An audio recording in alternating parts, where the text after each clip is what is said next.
Hello everybody, welcome to Bad Big Games, where we talk about all things PlayStation games. I'm your host Joseph, and today I'm going to give you my thoughts of the Anthem VIP demo, my thoughts walking in, my thoughts walking out. And so with that, let's talk about Anthem, shall we? So color me naive, but walking into this game, I was thrilled. I was excited. This is my number one most anticipated game of 2019.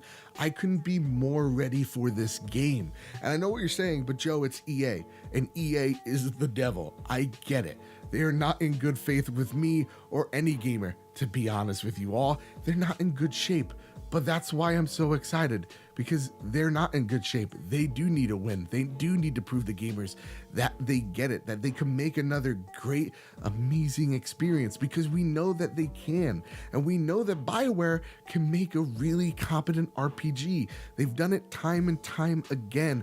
Mass Effect, one of my favorite franchises of all time. Mass Effect 2 being one of my favorite RPGs of all time. I love BioWare. And I love to see them do something different outside their wheelhouse that isn't just another Mass Effect or Dragon Age. It could be an awesome, awesome action game. So with that, I'm excited for this game. And I know walking in, it's going to be rough. Every beta's a little rough around the edges. Yeah, you're going to have, server stress. You're going to have crashes. You're going to have lag. You're going to have weird rubber banding. But man, here's the thing, walking into this beta, I have not seen something so bad. In terms of actually getting in and playing this game, I couldn't for hours. In fact, I was stuck on the first boss of this game that I would like to call the main screen boss. The sorry, you've been disconnected, please contact EA's server boss. That guy is a bit of a dick because I couldn't log in for hours. And maybe I get past the main screen boss and I'm now looking at my dumb hands going into the city, walking around, getting my javelin, about to do my first mission, and then I'm stuck fighting the second boss, which is the infinite loading screen boss, which that guy is also a bigger dick than the first. Because here's the thing, not only can I not play this game I really want to play, but it doesn't stop you at 25% or like 50%. It stops you at 90%, like 90, 95, and it crawls when it's up there. So you kind of have faith. This loading screen fucks with you because it gives you faith. It gives you a glimmer of hope that everything's going to be all right. And then 5 minutes go by, 10 minutes go by, 20 minutes go by, and nothing. And that's where the aggravation for so many people lie, is that the main screen boss and the loading screen boss was ruining what could be a really great experience. Because once you get into the javelin, then that's where the game really starts. I mean, it should start there, but you feel like you're Iron Man. You feel like you're War Machine. You feel unstoppable. You feel like anybody that could get in my way, yeah, try it. I feel powerful. I feel like a superhero, more like an anti-hero because you're killing people. But nonetheless, the engagements feel great. And it's such a cop-out answer that I'm seeing online is that, oh, this game feels like Destiny and Warframe put together. It's such a Twitter response. It's such a 280 characters and less response. It feels maybe like 5% of Destiny in terms of like the level layout. Like you get to one part, kill a bunch of dudes, get to the next part, solve a puzzle, get to the next part, defend from waves of enemies, and maybe a boss comes. But that's every single video game at this point. And yeah, it's fun. Like the gameplay doesn't remind me of Destiny, doesn't harken back, doesn't go like, oh, they're just taking this from Bungie, oh, they're just taking this from Warframe. No, it feels different. And the abilities that you have, even as your basic bitch Ranger 76 class, it feels fun. It feels rewarding when you're throwing a grenade, watching the effect as it blows up your enemies. The arm shooty rocket thing that you have, which is just, it locks onto your enemies, is dope. And when it connects, you feel like that scene from Iron Man where he shoots the tank, he dodges the tank shot and he shoots at it, walks away, it blows up, and it's so awesome. One of my favorite memories out of the MCU, one of my favorite scenes. Like Tony Stark killed like 2 or 3 guys at the very least in that tank. And maybe they were just, truly just evil terrorists, but maybe they were forced into it by their parents or something. You know what I'm saying? Like hard times, and then they had to choose this job that didn't want to, but it puts food on the table. And then Tony Stark killed him, which is nuts. But hey, he showed no remorse. Neither do I, because maybe they're just truly awful human beings. But nonetheless, it's awesome when you jump up in the air, when you have your ultimate ability as the Ranger class, when you build up enough points, when you've killed enough, you unlock this ultimate ability similar, okay, here it is, like Destiny in terms of their ultimate abilities. You jump up in the air, you lock onto all your enemies, and then missiles just fly in the sky and just annihilate anything in front of you. It makes you feel awesome, makes you feel like you're powerful. That's awesome. That's what video games are about, right? But then when it comes to the gameplay, there are some downsides. And that is that there's a lot of rubber banding, which means when you're fighting guys in this game, when you're fighting bad guys in this game, their main enemy is not you. It's actually finding you. It's the topography of the map. That's who they're really fighting. They're not fighting you. They're fighting the terrain, because sometimes you could just jump from the other side of the map and start shooting at them. They don't understand, even if it's the simplest path, how to get to you. And sometimes they just stand there and they just watch you kill them. They watch you rain bullets onto their face and they're just standing there. Like, okay, I know what you got to do it. I'm like, no, don't understand. Fight me, challenge me. And they're just standing there. Sometimes they despawn in front of you, but to me, those are easy fixes that can be fixed, that I know will be fixed by the time this game comes out. Those are already being addressed by BioWare as we speak. So yeah, the combat for the most part, though there are a few flaws, I'm liking it. I'm liking it a lot. There is one comparison I want to draw when it comes to the traversal in this game, and that this game feels like, for me, it feels like Spider-Man PlayStation 4. And I know what you're saying, Joe, how does this game feel like Spider-Man PlayStation 4? They're two totally, completely different games. It feels like that in the sense that in Spider-Man, when you're traversing through the streets of Manhattan, sure, you can walk, but who wants to really do that? When you're web slinging through the city, man, you feel like you're Spider-Man.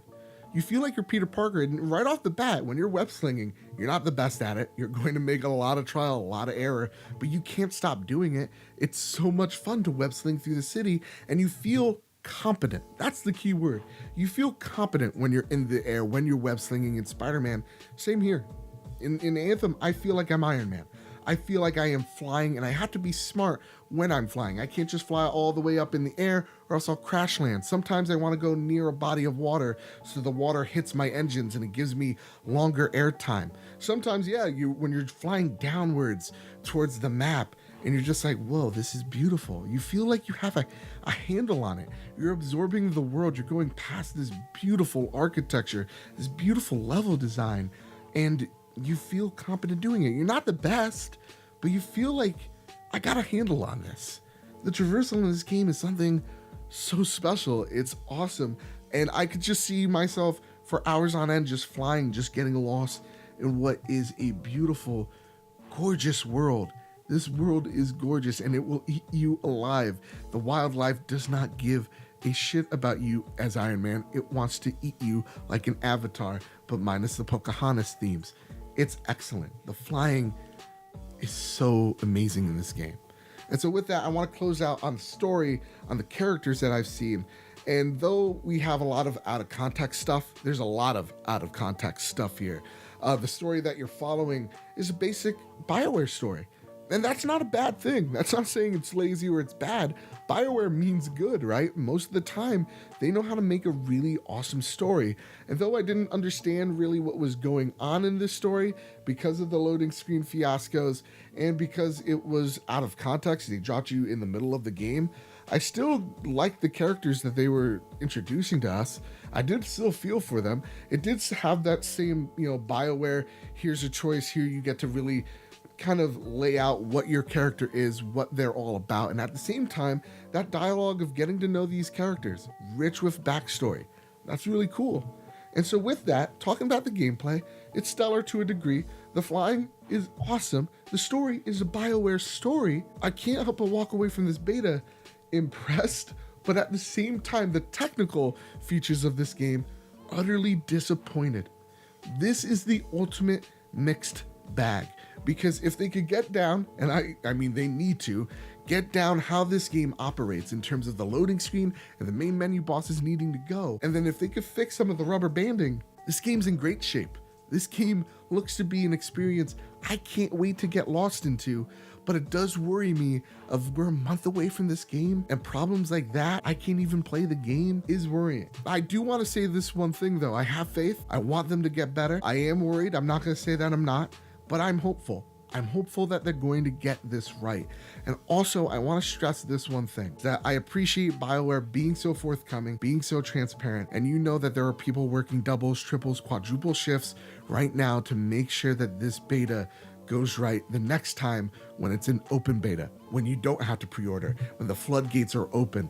We know that they're working on it. They got 4 weeks to do it. Please give them not the benefit of the doubt, but please give them your well wishes. Because remember, people make games. People play games. People have feelings. And when we're too harsh, we kind of forget the fact that there are people that make this game, sacrifice themselves to make this game, to make games. So with that, BioWare, best of luck to you. I will be giving you all an update video when this game has the open beta, which I believe is next week, to see if this game has improved. So with all that said, and with all that out of the way, everybody, those are my thoughts on the the VIP beta of Anthem. Again, it's a bit of a mixed bag, but I'm hopeful that they're going to get what they get right, because once they do, we have something truly special. We do have a Destiny alternative that people can go to, and I'm definitely looking forward to it. So with that said, I want to know what your thoughts are down below. Were you disappointed? Were you able to get in? Were you not able to get in? Let me know in the comment section down below. Please try to be, you can be critical, but try to be respectful in the comments. You never know, someone that's working at BioWare looks at it and then they get bummed out, or they could be, hey, these people are pretty rad. So with all that said, with all that out of the way, here at Bad Bit, it's all about the conversation. Let's talk about it. Let's share our experiences. And hey, if you like this video, please like, share, subscribe. It helps me out. Shows me that you care. Usually I have my lovely, beautiful, ugly face on display for you guys. Usually we talk about PlayStation, but I wanted to do something a tad special today. And so if you like all things PlayStation, like news, impression, game reactions, a podcast called The Trophy Room, a podcast made by the players for the players each and every Thursday, then please, please, please like, share, subscribe. It helps me out, shows you that you care. With all that said, with all that out of the way, keep your wits about you and have a great one.